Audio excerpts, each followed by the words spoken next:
Je salue tous nos amis auditeurs, chers éclaireurs, chers cadres, soyez les bienvenus. Je suis la cheftaine Papyrus et je suis heureuse d'être en votre présence et vous présenter ce programme spécial appelé la Journée des éclaireurs. Cette année, nous fêtons le 70e anniversaire des éclaireurs à travers le monde. Mais qu'est-ce que le club des éclaireurs? C'est ce que nous allons découvrir tous ensemble en ce matin. Et c'est pourquoi vous allez entendre les éclaireurs nous dire avec leurs mots qu'est-ce que les idéaux du club. Écoutons-les. Bonjour, je m'appelle Kylian, j'ai 10 ans. Je prépare le grade des amis et je vais vous réciter le mot d'ordre. Le message adventiste au monde entier dans ma génération. Bon sabbat. Bonjour, je m'appelle Erwan, j'ai 12 ans. Grade explorateur, je vais vous réciter la devise. L'amour du Christ nous presse. Bon sabbat à tous. L'engagement. Par la grâce de Dieu, je veux être aimable, loyal et pur. Je serai un serviteur de Dieu et l'ami de tous. Je veux observer la loi des éclaireurs. Bonjour. Je m'appelle Stondes Doris, j'ai 12 ans. Je m'appelle Jean-Baptiste, j'ai 12 ans. Nous sommes en classe des explorateurs. L'objectif des éclaireurs, c'est sauver du péché et guider dans le service. Je promets fidélité à la Bible, à son message d'un sauveur crucifié, ressuscité et sur le point de venir, donateur de vie et de liberté à tous ceux qui croient en lui. Bonjour, je m'appelle Farlindia, je suis compagnon du club Canopée. Aujourd'hui, nous allons réciter la loi des éclaireurs. La loi des éclaireurs m'engage à observer la vigile matinale, accomplir fidèlement mon devoir, prendre soin de mon corps, être franc et sincère, être courtois et obéissant, révérer le lieu du culte, être toujours joyeux, être toujours au service de Dieu. Bonjour, Florent Mailly, éclaireur de l'église adventiste de Kourou. Flambeau. Le feu symbolise la présence du Saint-Esprit parmi nous. Ratifiant la sainteté de cet endroit et de ce moment, bénissant ce jalon dans la vie des éclaireurs. Dans chaque flamme, nous pouvons sentir la protection de chaleur que seul Dieu peut donner à nos vies. Merci à tous ces éclaireurs pour cette présentation. Mais nous ne pouvons aller plus loin sans chanter l'hymne des éclaireurs, faire la prière et la bienvenue. Écoutons tout de suite Naël, Peggy et Célia. Je suis Naël Sinclair du grade compagnon. Nous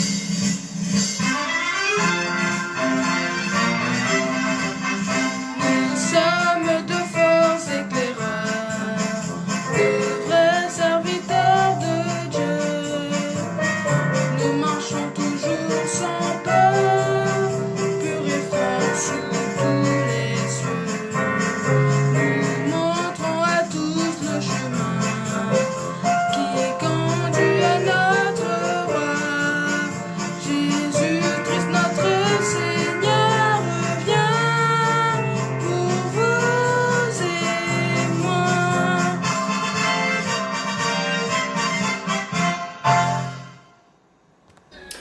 Bonjour à tous, je suis Guillaume Rosmina, aspirant chef guide au sein de l'église adventiste de Kourou.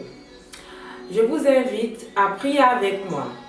Position pour la prière.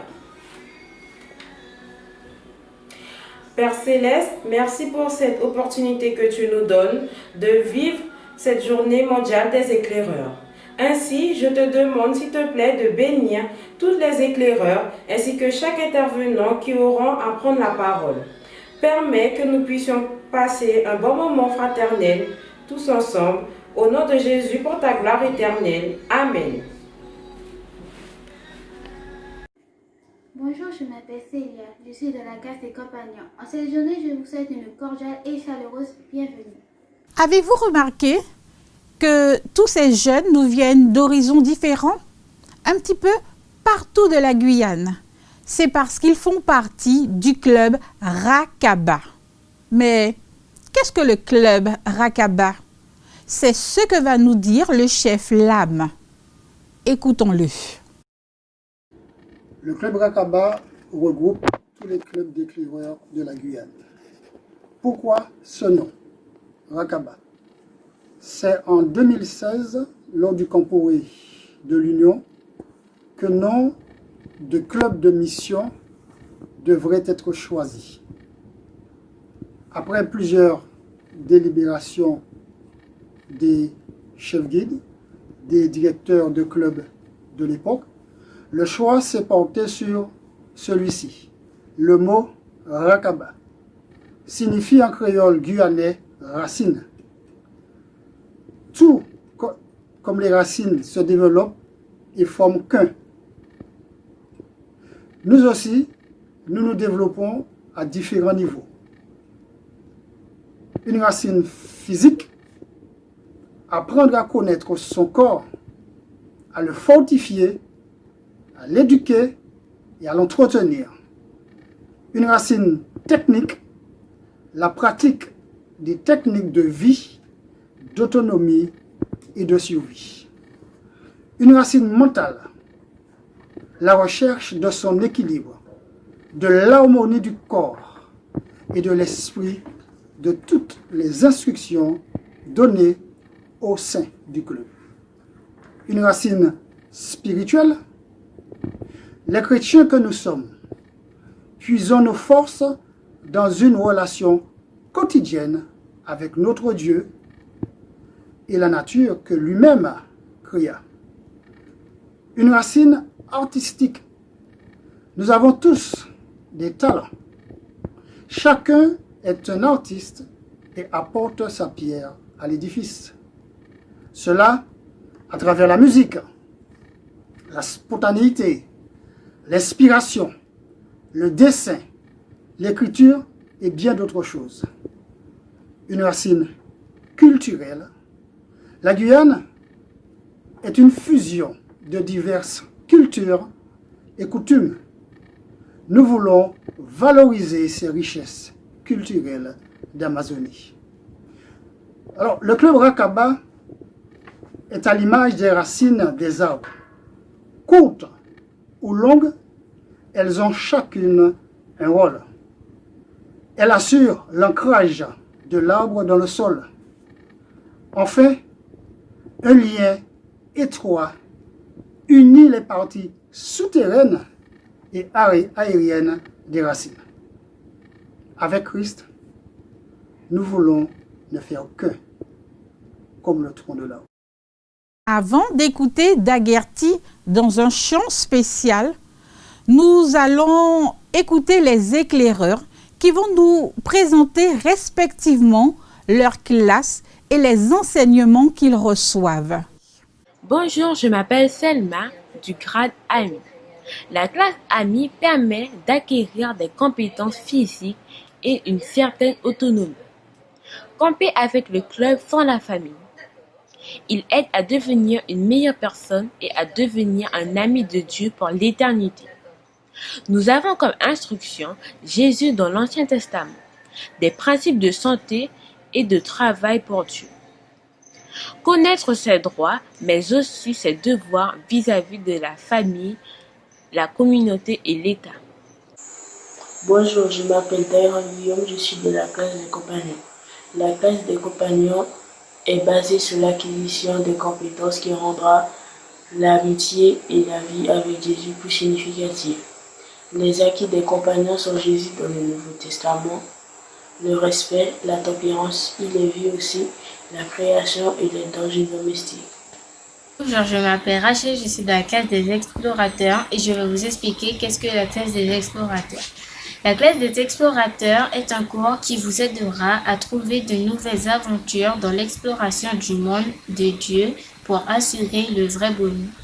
Certains de nos acquis sont Jésus dans l'Évangile, les effets nocifs de la drogue et de la consommation d'alcool, les consignes de sécurité PAS qui signifie protéger, alerter et secourir. Bonjour, je m'appelle Anne Faramaton et je suis dans la classe de pionniers. La classe de pionniers est un programme d'études qui ouvrira de nouvelles zones de découverte dans le monde naturel et spirituel. Pour assumer le vrai bonheur, on retrouve dans les acquis la confiance en soi, l'amitié, les bonnes manières ou encore la force de volonté. Nouer des relations avec Jésus et les autres, la santé et le bien-être physique. C'est le début de l'apprentissage dans les techniques de direction. Bonjour, je m'appelle Kélia Rémis et je suis voyageur. Alors, la classe des voyageurs, c'est un programme d'études sur le développement physique, mental, culturel et spirituel, qui incite les jeunes à développer un concept intégral d'eux-mêmes et du style de vie chrétien. Les acquis des voyageurs vont des sujets de doctrine sur le samedi, le Saint-Esprit et le retour de Jésus, mais aussi le vœu d'abstinence à la cigarette, l'alcool et aux drogues. Un fort engagement envers la nature et comment être utile à la société. Bonjour, je m'appelle Claudia Baptiste, j'ai 14 ans, je présente la classe de guide. La classe de guide met l'accent sur la croissance personnelle et la découverte spirituelle, préparant ainsi l'éclaireur au développement de nouvelles compétences en leadership. Parmi les acquis à posséder, nous trouvons les techniques de survie, l'apprentissage des doctrines telles que le sanctuaire, l'intendance, le disciplinaire. Le guide est tempérant et chacun a des dons, des talents et des capacités données par Dieu. D'accord, je suis de la classe de Zazie. La nature est belle, le soleil qui brille dans mon cœur, les oiseaux qui s'est mis à chanter, les poissons au fond de la mer, si merveilleux. C'est Dieu qui a créé l'univers, c'est Dieu qui a créé le ciel. C'est Dieu qui a créé toutes ces choses. C'est Dieu qui a créé l'univers, c'est Dieu qui a créé le ciel. C'est Dieu qui a créé toutes ces choses. La nature est belle, le soleil qui brille dans nos cœurs, les oiseaux qui s'est mis à chanter, les poissons au fond de la mer, si merveilleux. C'est Dieu qui a créé l'univers, c'est Dieu qui a créé le ciel. C'est Dieu qui a créé toutes les choses. Les éclaireurs sont instruits par des chefs guides qui eux aussi reçoivent des enseignements pour devenir des leaders pour Dieu. Écoutons la cheftaine Diapason nous parler des chefs guides. Cheftaine Diapason du club Rakaba de Guyane. Au sein du club de chefs guides, nous trouvons trois catégories. Le chef guide simple, le chef guide avancé et le chef guide instructeur. En fait, qu'est-ce que c'est qu'un chef guide? Un chef guide, c'est un leader formé et spécialisé dans la gestion des mineurs. Quand je dis mineurs, ce sont les pré-ados et les ados. Du point de vue humain, c'est le plus haut degré que les membres du club des éclaireurs puissent atteindre. Et cela montre leur connaissance et leur compétence élevées. Du point de vue divin, vous savez, être chef guide, c'est la plus grande opportunité de servir Dieu, de servir l'Église, mais aussi de servir la communauté. Le chef guide a tellement de qualités, mais pour terminer, je dirais que ma vision, c'est que le chef guide est celui qui est le premier à travailler et aussi le dernier à se reposer.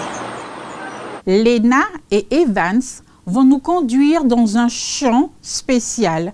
Écoutons-les. Léna Médouze, grade compagnon. Evan Médouze, grade pionnier.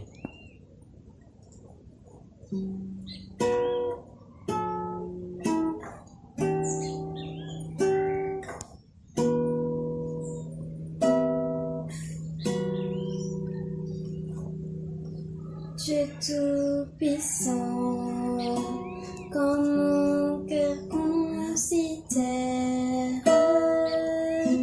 tout l'univers créé par ton pouvoir, ciel d'azur, les éclairs, le tonnerre, le clair matin ou les ombres du soir.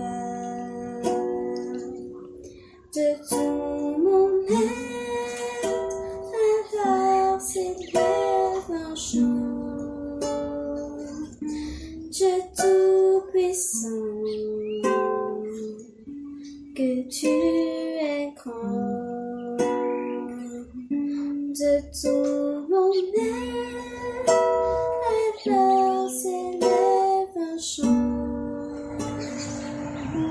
Dieu tout-puissant, que tu es grand. Dieu tout-puissant, que tu es grand. Dieu tout-puissant, que tu es grand. Avez-vous déjà vu à quoi ressemble un éclaireur? Vous pourriez facilement les reconnaître à leur uniforme, à leur façon de marcher au pas. C'est ce que va nous dire la cheftaine Flamboyant. Et tout de suite après elle, nous pourrons voir les félins de l'Ouest nous dire et voir comment marchent et défilent les éclaireurs. Charlie, je vais au club des chefs guides. Je suis la cheftaine Flamboyant du club Hercule de Salem et je vais vous présenter l'uniforme des éclaireurs. L'uniforme de l'éclaireur se décompose comme suit.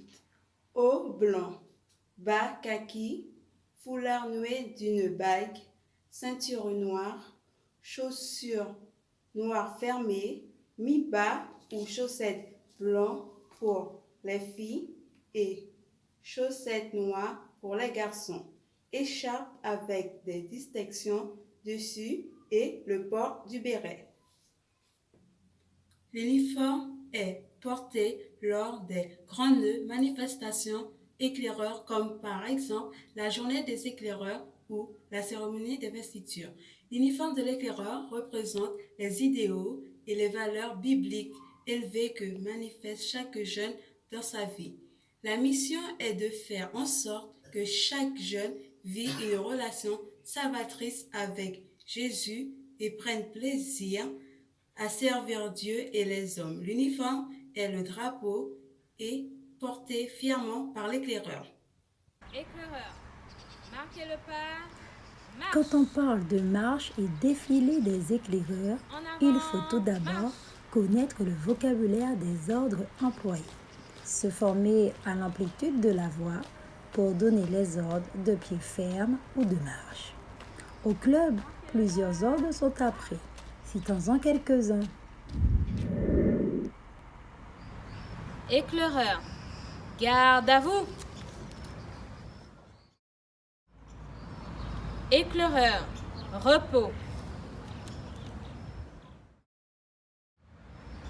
Éclaireur, à gauche, gauche.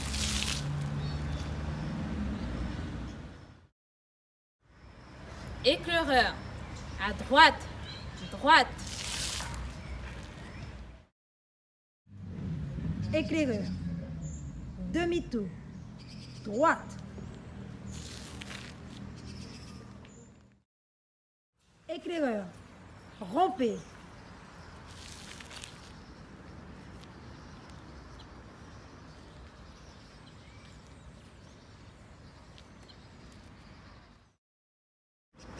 Éclaireur, saluez. Au sein du club, nous faisons usage du drapeau national, drapeau de notre pays, la Guyane, et de la France dont nous faisons partie. C'est le drapeau tricolore bleu, blanc, rouge. Le drapeau du club est aussi utilisé. Il est éclaireur ou chef guide selon le rassemblement. Chaque pays a défini un protocole sur le placement, la manipulation et l'utilisation appropriée des drapeaux. À chaque rencontre de club, le drapeau national et le drapeau du club sont levés et nous chantons les hymnes appropriés. Ils doivent être traités avec respect. Les membres du club utilisent aussi des fanions. Le fanion permet d'identifier une unité et d'indiquer l'espace qu'elle occupe. Il est porté lors des cérémonies, rassemblements et autres événements décidés par le directeur du club. Lors d'une prochaine présentation, nous verrons comment utiliser le fanion, plier un drapeau. En attendant, venez nous voir au club et vous verrez. À tous, rompez!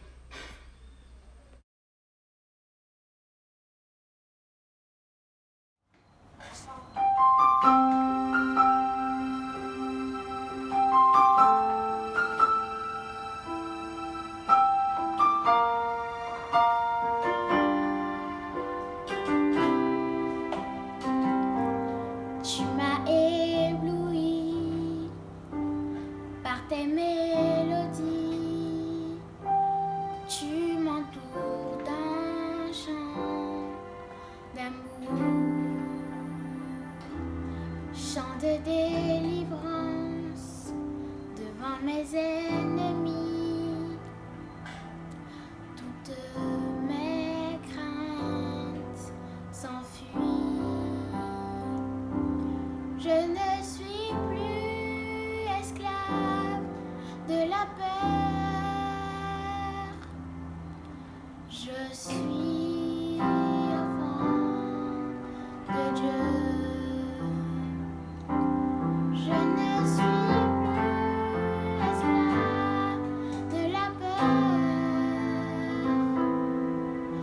Je suis enfant de Dieu. Avant ma naissance, tu m'avais choisi, appelé par mon nom. Tu m'as adopté, je suis de ta famille. Ton sang coule dans mes veines. Je ne suis plus esclave de la peur. Je suis enfant de Dieu. Je ne suis plus esclave de la peur. Je suis enfant de Dieu. Tu fends la mer et je peux la traverser. Mes peurs se noient dans ton amour. Tu m'as sauvé, alors je peux chanter. Je suis enfant de Dieu. Tu fends la mer et je peux la traverser. Mes peurs se noient dans ton amour.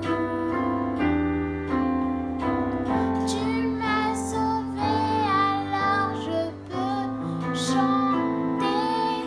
Je suis enfant de Dieu.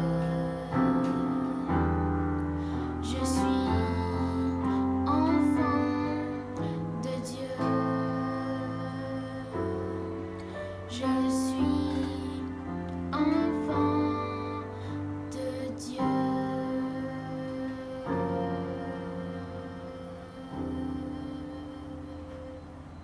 Les éclaireurs vont s'adresser à nous et nous dire pourquoi ils viennent au club des éclaireurs, ce que cela leur apporte et ce qu'ils préfèrent.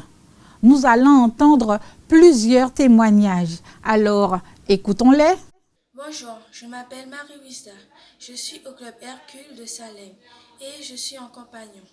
Je vais au club parce que depuis que je suis petite, je vais à l'église adventiste de Salem. Et à l'âge de 3 ans, je suis entrée au club des castors. Et à mes 11 ans, je suis rentrée aux éclaireurs. Le club m'a appris beaucoup de choses, comme comment faire les nœuds, faire du feu, comment mettre les tentes et plein d'autres choses que j'ai mis en pratique. Ce que je préfère au club, c'est les mini-camps. J'aime bien aussi les activités et surtout les études bibliques. Bonsoir à tous, je m'appelle Oussara Swan. Alors je suis aux éclaireurs dans la classe des guides. J'ai décidé de faire les éclaireurs parce que je trouvais ça très intéressant de pouvoir en apprendre plus sur la nature et aussi savoir comment se débrouiller en nature et aussi pour approfondir mes connaissances et découvrir encore plus de choses sur Dieu car oui, nous parlons aussi de Dieu et cela m'a permis d'en apprendre plus sur lui. Bonjour, je m'appelle Mathéa. Je suis au club pour apprendre plus sur Dieu et sur l'adventisme. J'aime le club pour les activités comme la parade, les sorties et les camporées. J'aime aussi le côté social car on peut rencontrer beaucoup de personnes. Et j'aime les distinctions parce qu'on peut apprendre sur des sujets variés. Bonjour, je m'appelle Sarah Solidi et je suis dans la classe des voyageurs. Dans ce club, j'ai appris beaucoup de choses comme comment vivre avec les autres et comment se sortir de certaines situations. J'ai appris à connaître le reste du club et je me suis fait quelques amis. C'est pourquoi j'aime le club et que j'en fais partie. Bonjour, je m'appelle Loris. Je suis dans l'église d'Elim à Saint-Laurent-du-Maroni. Je suis dans le club des éclaireurs félins de l'Ouest. Je suis amie, je prépare mon cadre compagnon. Le club des éclaireurs pour moi, c'est un endroit où des adolescents et des préadolescents se retrouvent pour pouvoir connaître la Bible, apprendre plus sur la Bible et apprendre beaucoup plus sur Dieu. Le club des éclaireurs m'apporte des disciplines comme un meilleur rangement et une bonne éducation. Ce que je préfère au club des éclaireurs, ce sont les parades et ce qu'on peut se retrouver entre amis et pouvoir étudier ensemble. Ce que je voudrais dire à ceux qui ne sont pas encore avec nous, c'est de nous rejoindre car là, s'ils le veulent, c'est leur chance de pouvoir connaître le vrai Dieu et pouvoir apprendre beaucoup plus de choses sur la Bible. Le club des éclaireurs, c'est le top. Le message qui va suivre nous vient spécialement du directeur de la jeunesse au niveau de l'UAGF. On l'appelle œil de lynx, mais vous le reconnaîtrez. Il s'agit du pasteur Auguste Esaïe. Pasteur, nous t'écoutons. 70e anniversaire des éclaireurs au niveau mondial. Tu fais partie d'une grande famille, la famille des éclaireurs. Dans cette famille, eh bien, on outille chaque enfant pour qu'il soit une bénédiction à la société dans laquelle il évolue. Félicitations aux parents. Merci pour votre investissement. Je bénis Dieu justement pour votre abnégation. Accompagnons vos enfants pour que, au sein du club des éclaireurs, eh bien, ils puissent s'épanouir, grandir et apporter une contribution importante à la société dans laquelle ils évoluent. Et puis, éclaireur, qui dit éclaireur dit lumière.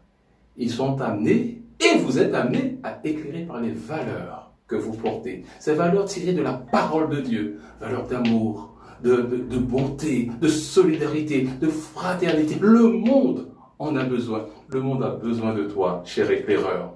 Éclaire pour Dieu. Mais laisse avant tout Dieu éclairer ta vie. Que Dieu te bénisse. Continuons avec le chant de Kenny et tout de suite après, ce sera au pasteur Gély de nous conduire auprès de Dieu avec le sermon du jour. Merci. Bonjour, je m'appelle Kenny, j'ai 10 ans et je suis du grade Ami. Je vais vous chanter le chant Aucun peine.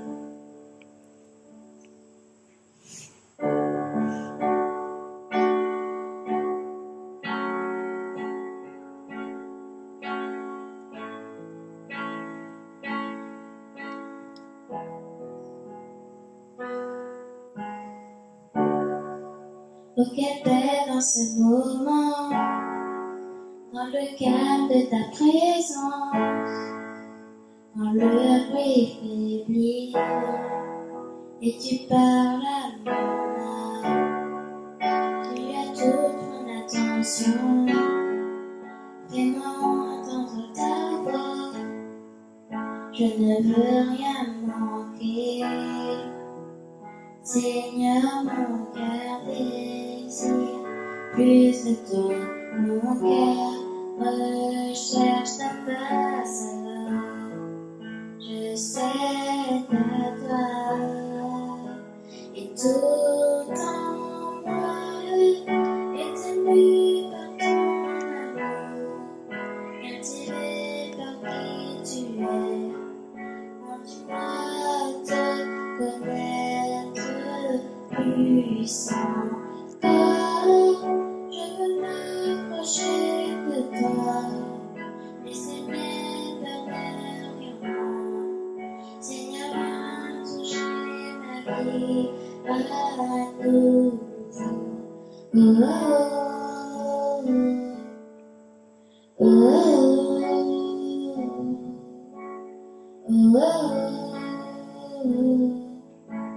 oh,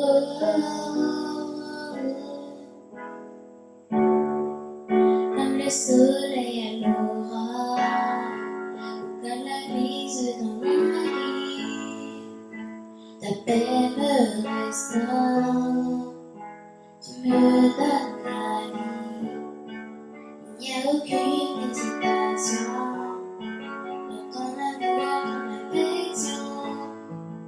Oh, rien n'est comparable. Seigneur, mon cœur désire plus de toi. Mon cœur recherche ta face. Je cède à toi. Et tout en moi est ému par ton amour. Attiré par qui tu es. Conduis-moi te connaître puissant, car je veux m'approcher de toi, laisser mes peurs derrière moi. Seigneur, viens toucher ma vie à nouveau. Oh, oh,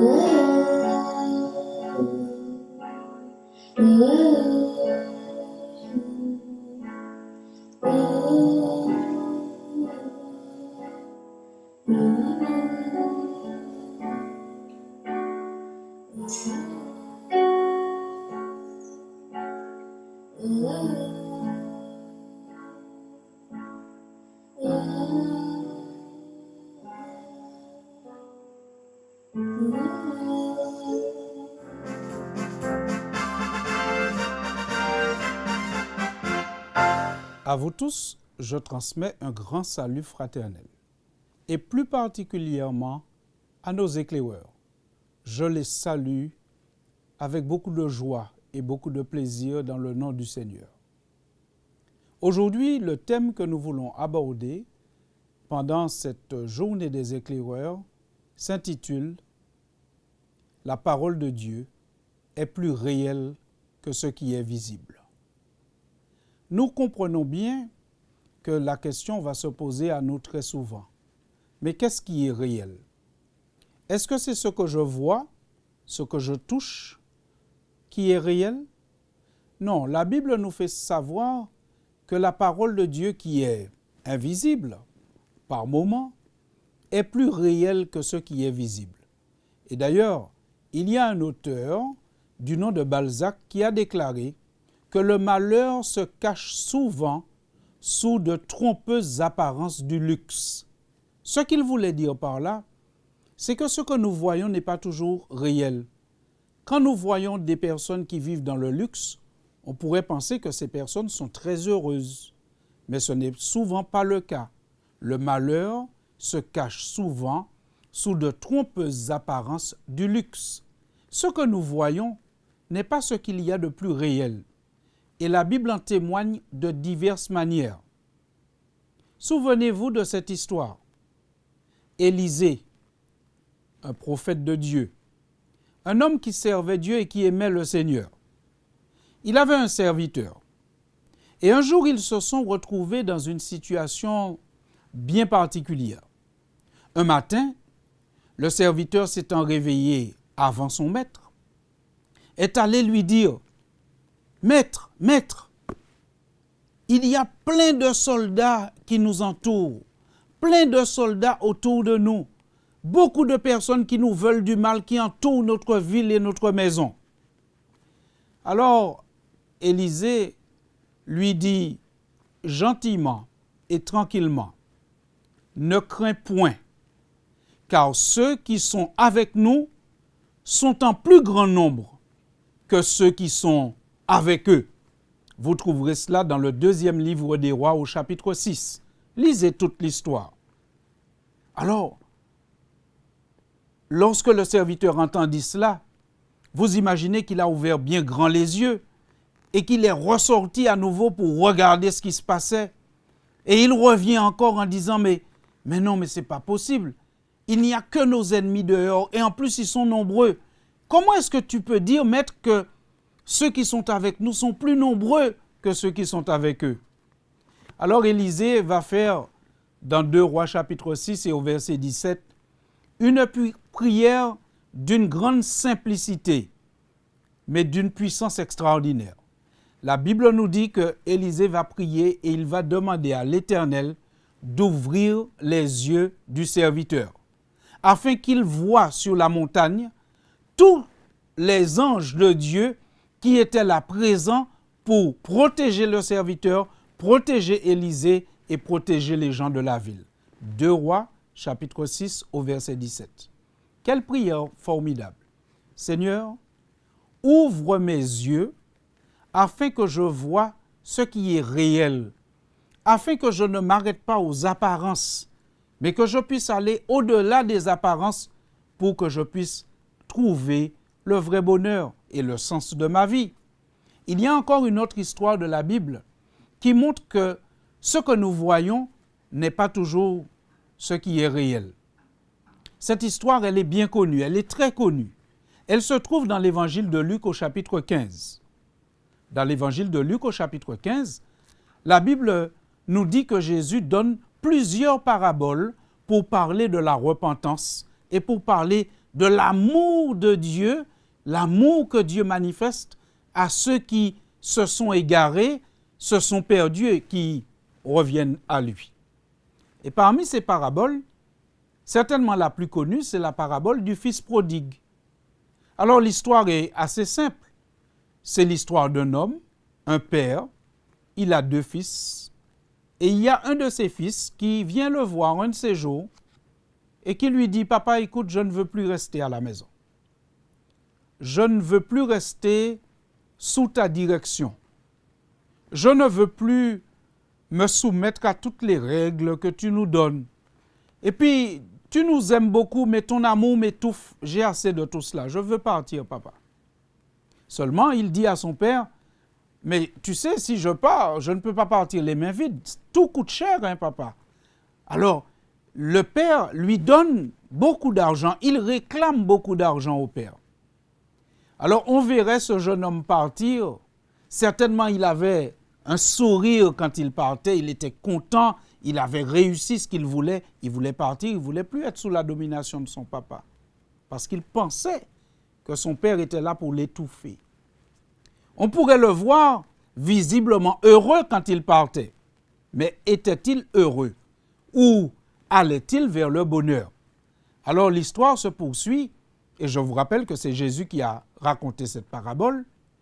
L'histoire se poursuit parce que ce jeune homme est arrivé dans une ville étrangère, une ville éloignée, et là il a commencé à vivre, mais vraiment, vraiment à l'opposé de tout ce que son père lui avait appris.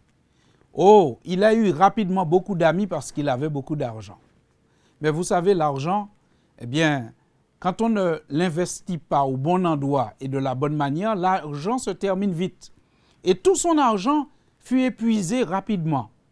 Et ses amis l'ont abandonné, si on peut appeler cela des amis, parce que le véritable ami, il se montre encore plus proche quand vous êtes dans le malheur. Et là, ce n'était pas vraiment des amis, c'était des gens qui le fréquentaient simplement par intérêt, parce qu'il avait beaucoup d'argent. Eh bien, toutes ces personnes l'ont abandonné. Il s'est retrouvé seul. Il n'avait pas de quoi manger. Et il s'est dit, je vais m'en sortir tout seul. Et il a commencé à chercher du travail, mais il n'en trouverait pas vraiment. Il a fini par trouver un emploi.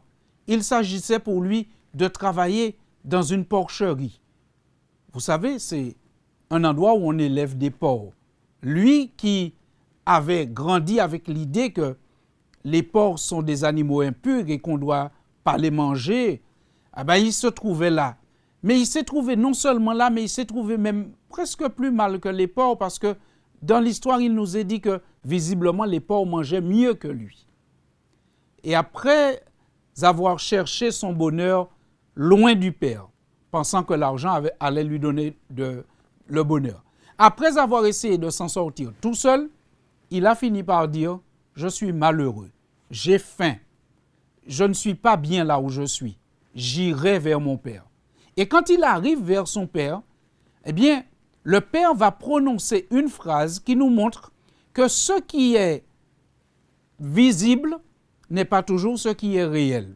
Parce que quand il arrive à son Père, le Père dit, voici, mon fils qui était mort est revenu à la vie.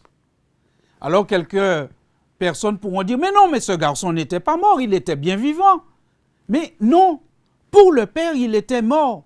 À partir du jour où il a laissé la maison et il est parti, oh, on le voyait marcher, il pouvait peut-être courir, certainement qu'il a dansé, il a bu, il a mangé, mais pourtant, il était mort. Parce que vous savez, pour Dieu, la vie, ce n'est pas simplement pouvoir bouger notre corps. La vie, c'est plus que ça pour Dieu. La vie pour Dieu, c'est être en communication avec lui parce que nous prions, parce que nous lisons la Bible, parce que nous étudions sa parole, parce que nous prêtons attention à ce qu'il dit. Quelqu'un qui fait ça pour Dieu est vivant. Il est vivant et il va vivre plus longtemps parce que la parole de Dieu est la source de la vie. Mais la parole de Dieu, quand on la suit, on connaît par la parole de Dieu le chemin pour la vie éternelle. Alors, je reprends notre thème. La parole de Dieu, elle est plus réelle que ce qui est visible. La parole de Dieu nous a révélé que ce jeune homme, qui peut-être se croyait vivant, en réalité était mort. Alors, cher éclaireur, voici le message que le Seigneur t'adresse aujourd'hui, et puis à nous tous. Ne nous arrêtons pas aux apparences. Ne nous arrêtons pas à ce qui est visible. Allons au-delà du visible. Allons dans le réel. Allons dans la parole de Dieu. Croyons que c'est avec Dieu que nous trouvons le vrai bonheur et que la vraie vie, ce n'est pas quand on mange, quand on boit ou quand on danse. La vraie vie, c'est quand nous avons une relation avec Dieu qui nous apporte du secours au quotidien. Certainement, cher éclaireur, tu as fait l'expérience de prier et de voir comment Dieu agit dans ta vie. La vraie vie, c'est ça. Et la vraie vie, c'est de croire que le Seigneur Jésus nous donne plus que ce petit bout de vie que nous avons. Pour certains, ça va jusqu'à 90 ans, 95 ans. Mais pour Dieu, ça, c'est encore trop petit. Ce que Dieu veut nous donner, c'est la vie éternelle. Ne nous arrêtons pas à ce qui est visible. Allons plus loin. Allons à ce qui est réel. Allons à la parole de Dieu. Que Dieu vous bénisse tous.